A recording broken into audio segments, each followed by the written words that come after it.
안녕하세요, 쿠크닥스입니다. 살아가는 사람이 정신질환을 앓고 있을 때 라는 책이 너무 내용이 좋아서 리뷰를 좀 해보려고 합니다. 선생님들 이 책 어떻게 좀 읽으셨어요? 이 책은 조현병, 자폐 스펙트럼, 우울증 이런 질환을 앓고 있는 분들의 가족분들이 보면 굉장히 도움이 많이 될 것이라고 생각이 들었습니다. 병에 대한 인식이 없어서 치료를 안 받겠다고 하는 분들을 가족으로 뒀을 때 가족은 어떻게 도움을 청해야 되는가, 사실 병원 가도 못 들은 얘기들을 여기서 볼 수 있으실 겁니다. 10분? 길어도 20분? 이 진료 시간 안에 다 말씀을 드리기가 사실 현실적으로 굉장히 어렵고, 어떻게 하면 보호자분들이 자신의 가족을 제대로 돌봐주고 질병에 대해서 잘 이해할 수 있는지 고민이 많이 됐었는데, 이 책이 그 고민에 대한 답을 어느 정도 해결해 주는 것 같습니다. 특히나 아이가 ADHD나 자폐 스펙트럼 장애 같은 질병을 앓고 있을 때 이 아이의 형제, 자매, 다른 자녀들한테는 또 어떻게 대해줘야 되고 어떻게 설명해야 되나, 이런 것들을 궁금해하시는 부모님들도 저희 영상을 보시면 조금 도움이 되실 수 있을 것 같습니다.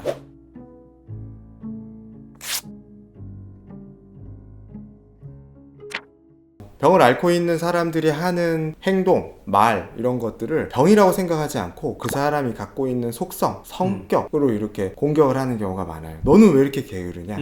너는 왜 이렇게 싸가지가 없냐? 예를 들자면 이런 것들이죠. 그게 좀 확장이 되면 그게 가족한테 가요. 너네 가족은 어떻게 애를 키웠길래 애가 저 모양이냐? 당신이 너무 엄격해서 애들은 때려서 키웠어야 됐는데 그러지 않아서 이렇게 된 거야. 하지만 명백하게 정신과적인 질환은 유전적인 질환, 생물학적인 질환인 거거든요. 감히 말씀드린다면 조현병, ADHD, 자폐 스펙트럼 장애 유전율로 치면 0.8로 나옵니다. 유방암, 천식 0.3도 안 돼요. 얼마나 정신과적인 질환이 유전적인 요인이 발병에 기여하는지는 너무나 분명한데, 대부분의 사람들은 그걸 무시하고 개인적인 걸로 치환을 하게 되죠. 유전적인 요소가 어느 정도 있어 왔고, 그게 우리 안에 DNA에 있는데 여러 가지 조합들이 딱 떨어져서 나오는 거고, 그 원인은 정확하게 알려져 있진 않죠. 부모가 스스로 탓하지 않으시면 좋겠고, 병으로 보고 치료를 해야 된다. 환자분들 이제 보다 보면은 잠은 잘 주무세요? 기분이 좀 어떠세요? 면담을 해도 고개로만 이런다든가 의사 표현을 되게 답답하게 하거나 이제 그럴 수가 있거든요. 그래서 그때 이제 보호자가 옆에 있으면서 막 옆에서 답답해 하는 거예요. 빨리 말해. 선생님 물어보시잖아. 막 이렇게 이제 하시는 경우가 있는데, 저희들 같은 경우에 그렇게 막 닥달하거나 하질 않거든요. 왜냐면 충분히 그 템포에 그분의 상황에 맞게 일단은 기다리는 게 중요하고, 만약에 대답이 없다 그러면 잠을 이전보다 더 많이 잤나요? 더 못 잤나요? 이제 이렇게 조금씩 이렇게 바꿔가면서 해드리면은 환자분들이 시간이 지나면서 마음도 열고 본인의 증상도 잘 얘기하고 하시거든요. 물론 쉬운 일은 결코 아닌데 가족들한테도 이제 인내심과 그런 게 좀 필요하다. 말을 던졌을 때 그분이 뭔가 얘기를 할 수 있을 것 같다면 기다려요. 근데 만약에 얘기를 하지 못할 것 같다, 그리고 그 침묵이 너무 무거워져서 그 사람이 더욱더 얘기를 하기가 어려울 수도 있는 상황이 있거든요. 그럴 때는 재빠르게 다른 주제로 이렇게 옮기거나 제 얘기를 하기도 합니다. 그 사람이 대답을 하지 않는 게 당신을 거부하는 거거나 혹은 당신을 무시하려고 하는 건 절대 아니거든요. 정신과적인 이유가 분명히 있을 가능성이 큽니다. 그래서 그런 것들을 너무 무안해하지 마시고, 그 사람의 대답을 너무 재촉하거나 강요하지 않고 가볍게 넘어가시거나 자기 노출을 하시는 것도 한 가지 방법이 될 수 있습니다. 만약에 예를 들면 조현병이었다면 사고의 장애가 있으니까 자기 생각 속에 빠져 있기 때문에 티키타카가 안 되는 경우가 있어서 아주 짤막하게 냉장고에 일단 가봐, 거기에 물이 있을 거야, 물을 좀 꺼내올래? 이렇게 얘기하는 내용이 좀 필요할 수도 있겠습니다.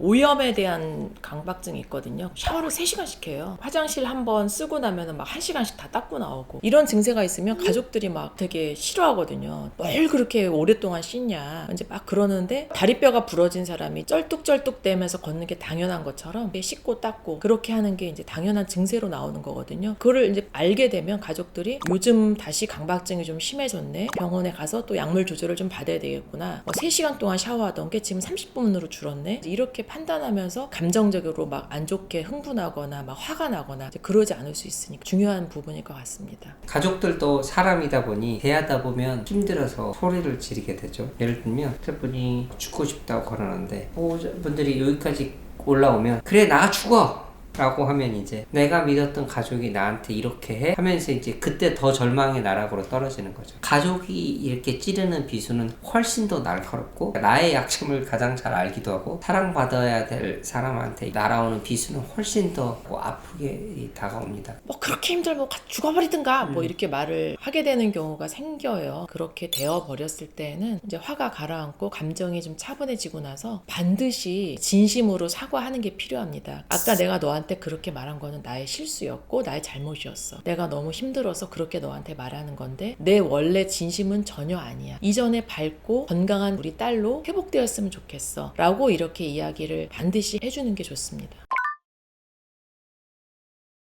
길거리 가다 보면은 자폐 스펙트럼 아동들, 청소년들이 막 소리 지르면서 가고 본인 때리면서 가고 그런 경우 가끔 있거든요. 옆에서 볼 때는 약간 위협적이기도 하고 또 놀라기도 하고 그러면 어떻게 해야 되느냐. 이걸 정말 직접적으로 어떤 피해를 준다. 남을 때린다든지 너무 심하게 욕을 하고 크게 소리를 내서 난동을 피운다든지 이러면 그건 남한테 명백히 해가 될 수 있기 때문에 그거는 절대 그렇게 못하게 막는 것 자체는 되게 필요할 것 같고 피해를 입으셨다면 그거는 경찰의 도움을 받아서 보호자와 협의를 하시는 게 좀 좋을 것 같습니다. 왜냐하면 이거를 직접 다루려고 하다 보면 원인 제공자가 될 수도 있을 위험이 있기 때문이죠. 심지어는 보호자도 환자가 폭력적인 상황이 있을 때는 경찰의 도움이 반드시 필요하다고 생각합니다. 보호자가 직접 대응을 하게 되면 안 그래도 피해망상이 있는데 보호자가 나를 죽이려고 한다? 피해적인 사고가 더 악화되는 경우들이 많거든요. 저는 이제 자폐 스펙트럼인 아이들 이제 주로 많이 보거든요. 근데 이제 얘네들이 좀 크면 성적인 터치나 이런 것들이 생기는 경우도 좀 오게 돼요. 얘네들이 더 어렸을 때, 뭐 유치원, 초등학생, 뭐 중학생 이런 단계에서 사실 보호자들이 과보호를 하게 되는 경우가 많아요. 진료실에 들어와서 앉을 때도 너 이거 하지 마, 안 돼, 가만히 있어. 그러니까 그런 식의 과보호를 하는 경우가 너무 많아서 얘네들이 자기 행동에 대한 결과 이런 것들을 배울 기회를 거의 갖지 못하고 책임지는 이런 것들도 잘 되지 않는 경우가 많거든요. 사실 그런 것들이 계속 쌓여서 보호자가 24시간 얘를 계속 케어를 할 수 없기 때문에 얘 혼자 있는 상황에서 엉뚱한 행동이 나와서 사건이나 사고로 이어지는 경우가 생기게 되는 거거든요. 부모님들이 너무 사소한 거는 통제하지 않는 게 좋고 큰 틀에서의 규칙이나 이런 것들은 아이가 만약에 어겼을 때 그거에 따르는 벌칙이나 이런 것들을 받도록 규칙을 정하시는 게 꼭 필요합니다. 뭐 예를 들어 동생이 이렇게 소아당뇨 진단을 받았기 때문에 이런 음식은 앞으로 안 할 거고 우리 집 가족이 먹지 않을 거니까 동참했으면 좋겠다. 이렇게 이제 얘기하는 것처럼 뭐 예를 들어서 이제 자폐 스펙트럼이다. 그러니까 정말 딱 그 나이에 맞는 수준의 질병에 대해서 얘기해주고 어떻게 도와줄 수 있는 정도만 얘기해주면 좋을 것 같아요. 엄마 아빠가 죽으면 네가 형을 책임져야 된다. 막 이런 얘기는 절대 뭐 하시면 안 되고 이제 형제자매가 자폐 스펙트럼이나 이런 게 걸리게 되면 스트레스를 엄청나게 많이 받아요. 부모님들 입장에서도 생각해 보시면 자기 자녀가 바깥에 나가서 돌발 행동을 한다 이러면 막 이렇게 얼굴이 화끈화끈하고 제가 또 실수를 했구나 막 이제 이런단 말이에요. 근데 이게 이제 형제자매예요. 당혹스러울 수밖에 없는 입장이거든요. 그래서 막 이렇게 피하기도 하고 도망다니기도 하고 고개 푹 숙이고 다니거나 뭐 이런 경우들도 있고요. 그래서 굉장히 당혹스럽고 불안하고 이런 감정이 생길 수 있다라는 걸 부모님도 알고 계셔야 돼요. 그 다음에 이런 것 때문에 부모님의 행동이 두 가지로 나타나요. 첫 번째로는 과보호를 해요. 아이한테 부담을 주고 싶지 않은 거예요. 그래서 너는 절대 신경 쓰지 말고 너 할 일 해. 너는 너 하고 싶은 거 다 해. 장애를 앓지 않는 아이에게 전혀 뭐 아무것도 하지 못하게 하는 거예요. 그랬을 때 아이는 오히려 소외감을 느낄 수도 있어요. 나를 못 믿어서 이러나? 나도 좀 잘할 수 있는데. 나도 가족의 일원인데. 두 번째로는 부모가 너무 힘들어서 아이에게 짐을 지우는 경우도 있어요. 우리가 죽으면 네가 이제 형의 보호자야. 초등학교 뭐 5학년인데 벌써 어른이 된 것처럼 행동하는 경우도 있어요. 이것도 굉장히 당사자의 감정을 억압하고 욕망이나 욕구를 억압하기 때문에 굉장히 좋지 않거든요. 자연스럽게 하시는 게 굉장히 중요한데 동생이랑 잘 놀아줬으니까 용돈 이번에 이만큼 조금 줄게. 이런 식으로 약간의 상응하는 보상이나 칭찬 이런 것도 충분히 해주실 수 있고 하지만 아이가 거절하거나 난 이번 주말은 나 형 돌보는 건 이번에 어려울 것 같아. 그래 그러면 이번에는 우리가 할게. 이런 식으로 거절이나 이런 거 편하게 할 수 있도록 좀 도와주시거나 이런 부분들이 좀 필요합니다.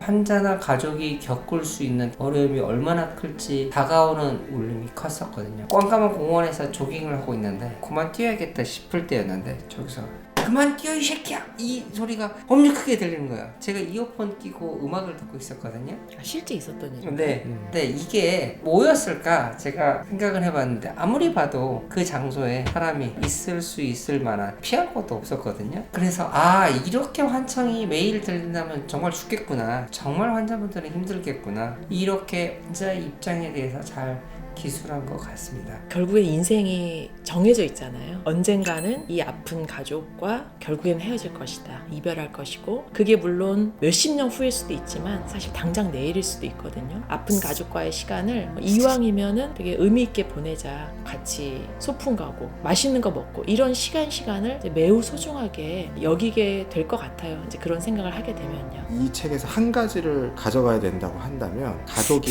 자신의 행복을 위해서 사는 것도 굉장히 중요하다. 아픈 사람이 있음에도 불구하고 우리 가족은 행복할 수 있고 무언가 가치를 만들어낼 수 있고 그런 역량을 이미 갖고 있다라는 것을 깨닫고 결코 좌절하지 마시고 하나씩 그런 것들을 이뤄나가게 되시면 좋겠다는 생각을 합니다.